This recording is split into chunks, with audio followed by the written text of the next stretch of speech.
Bonjour à toutes et à tous. La superstition, mais c'est l'ennemi du vendeur. Dans la vente, certains commencent à croire à des signes. Je l'entends souvent ça. Cette journée commence mal.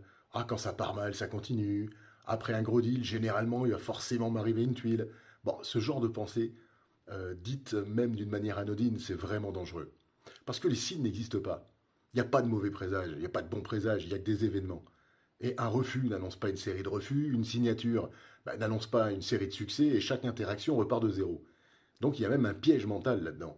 C'est que lorsqu'un vendeur croit aux signes, il commence à interpréter un client froid, ça devient une mauvaise journée. Un rendez-vous annulé devient une série noire, un échec, ça devient la preuve que rien ne marche. Et cette croyance, elle va changer son comportement. Euh, il y aura moins d'énergie, moins d'audace, moins de clarté. Donc le problème, c'est plus le marché dans ce cas-là. Le problème devient l'état d'esprit.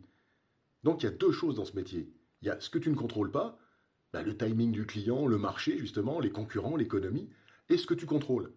Ton énergie, ton discours, ta discipline, ta réaction aux événements. Et les grands vendeurs ne lisent pas les signes, ils exécutent. Donc une bonne journée ne te garantit rien. Une mauvaise journée ne signifie rien. Chaque appel, chaque rendez-vous, chaque client, c'est une nouvelle équation.